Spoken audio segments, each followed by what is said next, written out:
السلام علیکم۔ کسان مددگار ہفتہ وار نیوز بلیٹن میں خوش آمدید۔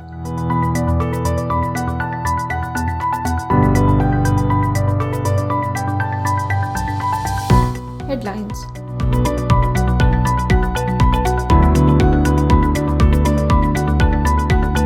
مصیبت کی اس گھڑی میں کسان مددگار اپنے کسان بہن بھائیوں کے ساتھ 24 گھنٹے کھڑا ہے۔ فصلوں کی تباہی، مویشیوں کی بیماریوں، ادویات اور ماہر ویٹرنری ڈاکٹروں سے متعلق ہر طرح کی معلومات آپ کو کسان مددگار مفت ہیلپ لائن سروس کے ذریعے میسر کی جا رہی ہے۔ اس کے علاوہ کسان بہنوں کی سہولت اور آسانی کے لیے خصوصی طور پر علاقائی زبانوں میں خواتین زرعی مشیروں اور ڈاکٹروں کی سہولت میسر کی جا رہی ہے تاکہ وہ اپنی اور اپنے خاندان کی بحالی اور تعمیر و ترقی میں بھرپور حصہ لے سکیں۔ مویشی پال حضرات سے التماس ہے کہ گلٹی دار جلدی بیماری صرف جانوروں کو متاثر کرتی ہے اور ایسے جانوروں کا دودھ اور گوشت انسانوں کے لیے غیر محفوظ ہے۔ مزید معلومات کے لیے کسان مددگار مفت ہیلپ لائن پر ابھی رابطہ کریں۔ حکومت پنجاب کی طرف سے کماد کی ستمبر کاشت پر 5,000 روپے فی ایکڑ سبسڈی دی جا رہی ہے۔ اس کے علاوہ حکومت پنجاب کی طرف سے زمینداروں کو کماد کے نمائشی پلاٹ لگانے پر 30,000 روپے کی فی ایکڑ سبسڈی دی جائے گی۔ کسان دکان کی پہلی برانچ کا آغاز پشاور میں کر دیا گیا ہے، جہاں آپ کو بیج، کھاد، ادویات، جدید زرعی آلات سے لے کر زرعی قرضوں کی فراہمی ایک ہی چھت کے نیچے یقینی بنائی جا رہی ہے۔ موسم۔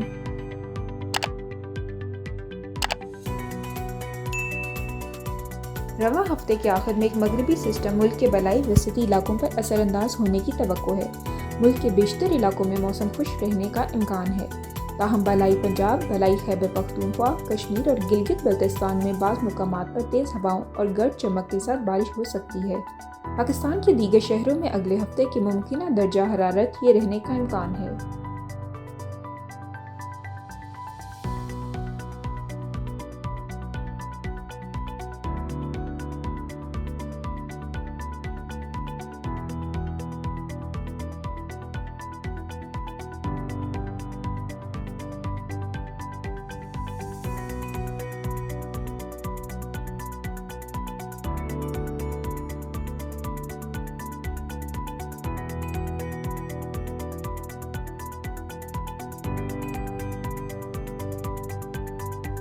علاقائی معلومات۔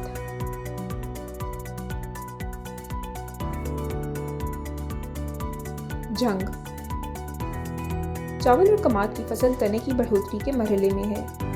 تیرا اسماعیل خان۔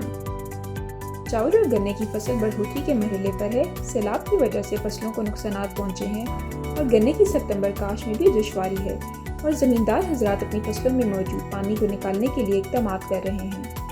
ڈیرہ اسماعیل خان کی ایگریکلچر کمیٹی نے پریس کانفرنس کی تھی، جس میں حکومت سے چشمہ رائٹ بینک کینال کی شگوفوں کو مرمت کرنے کے لیے مطالبہ کیا گیا اور اس کی بروقت مرمت نہ ہوئی تو گندم کی کاشت میں بھی دشواری آ سکتی ہے۔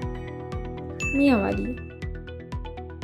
اکثر علاقوں میں کپاس میں تیندا کھلنے کا عمل جاری ہے اور کہیں کہیں کپاس کی چنائی بھی ہو رہی ہے۔ دھان کی فصل جھاڑ بننے کے عمل میں ہے اور اس کو پتہ مڑوڑ بیماری سے بچانے کے لیے کسان مددگار کے زرعی ماہرین کے مشوروں سے اقدامات کیے جا رہے ہیں۔ بجلی کے بل زیادہ آنے کے باعث ٹیوب ویل مالکین کا وابدہ کے دفتر میں احتجاج ہوا۔ ملتان۔ گنے کی فصل پکنے کے قریب ہے اور چاول کی فصل کو بھی اکثر جگہ کاشت کیے 50 سے 55 دن ہو گئے ہیں۔